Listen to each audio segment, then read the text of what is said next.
বাড়ি মানে স্বপ্ন, এটাই হচ্ছে অতি বাস্তব। অনেকে আছেন বাড়ি করতে চান, সেক্ষেত্রে বাজেট কম, জায়গা কম, আপনারা বাড়ির কল্পনাটি করতে পারেন না। আমাদের এই ভিডিওটি লক্ষ্য করে আপনারাও চাইলে সুন্দর স্বপ্নের বাড়ি করতে পারবেন। ভিডিওটি স্কিপ না করে পুরোপুরি দেখে যাবেন, আপনাদেরই কাজে লাগবে তথ্যগুলো শুনে দিতে। অনেকে আছেন বাড়ি নির্মাণে কাজ করেন, যোগে যোগে ফাউন্ডেশন দিয়েই আপনারা বাড়ির ফাউন্ডেশনটা তৈরি করেন মিস্ত্রির পরামর্শ নিয়ে। সেক্ষেত্রে আপনারা ভুল সিদ্ধান্ত নিয়ে বাড়ির কাজগুলো করেন, এই ভুলটা কখনো করবেন না। এবং আমাদের এই বিল্ডিংটার এতটুকু কাজের জন্য কত টাকা খরচ হয়েছে তথ্যগুলো জেনে নিতে পারবেন। তার আগে যাওয়া যাক আমরা বিল্ডিংটা কিভাবে সাজিয়েছি এবং এই বিল্ডিংটার কাজ করতে কতটুকু জায়গার প্রয়োজন পড়েছে।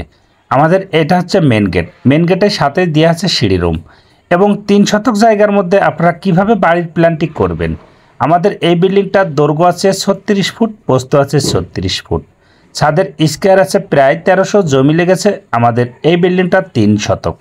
এবং আমাদের এখানে দেখছেন ফ্লোরে সলিং দেওয়া। সেক্ষেত্রে কি কারণের জন্য ফ্লোরে সলিংটি দেওয়া আপনারা তথ্যগুলো জেনে নিন। অনেকে আছেন পাইপলাইনের কাজ করতে চান, সেক্ষেত্রে আপনারা যদি মনে করেন আমরা ফ্লোরের ভিতরে পাইপলাইনের কাজটা করব, আপনারা করতে পারেন। বাইরের রাষ্ট্রগুলো ঠিক সেম এভাবে কাজগুলো করা হয়, ফ্লোরে পাইপলাইন এবং কারেন্টের লাইনগুলো ফ্লোরের ভিতরেই থাকে। আমাদের এখানে কারেন্টের লাইন না, ফ্লোরের লাইনটা ফ্লোরের ভিতর দিয়ে দেওয়া হয়েছে পাইপলাইনের কাজটা। এবং অনেকে আছেন ছাদ ঢালাইয়ের আগে ফ্লোরটি করে নেয়। আমাদের এই মহাজন বলেছে আমরা ছাদ ঢালার আগে ফ্লোরটি ঢালাই করে নেব। সেক্ষেত্রে কি সুবিধা, আপনার ছাদ দেখবেন একটি বাঁশের গোড়ায় পানি পড়লে খুঁটিটা বসে যাওয়ার সম্ভাবনা থাকে। ফ্লোরটি ঢালাই করে নিয়ে আপনারা ছাদ ঢালাই করবেন, আপনার ছাদ কখনো ঝলবে না, অর্থাৎ খুঁটি কখনো বসবে না।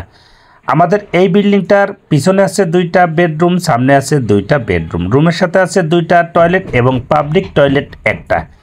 এবং আমরা 7 ফিট গাঁথনি করে বিল্ডিংটার এখন লিন্টন পর্যন্ত স্থপক রাখা হয়েছে।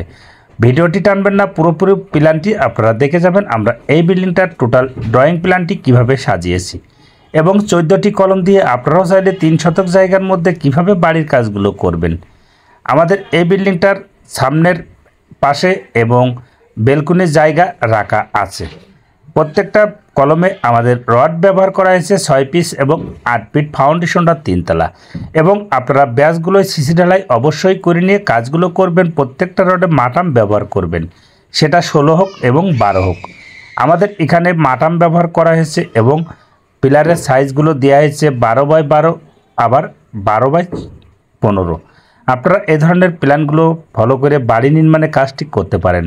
আমাদের এই বিল্ডিংটার একতলা কাজ কমপ্লিট করতে প্রায় খরচ আছে 30 থেকে 32 লক্ষ টাকা। আপনারাও চাইলে সুন্দর স্বপ্নের একটি বাড়ির প্ল্যান করতে পারেন এবং বাড়ির কাজগুলো করতে পারেন এইসব ভিডিওগুলো লক্ষ্য করে নিয়ে।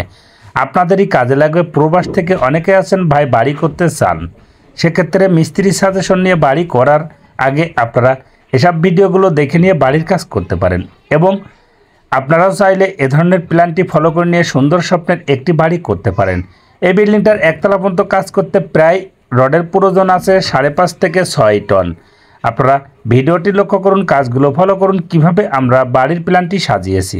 ভিডিওটি যদি ভালো লেগে থাকে লাইক, কমেন্ট, শেয়ার করবেন, নতুন হলে পেজটি ফলো করবেন। কথার মধ্যে ভুল হলে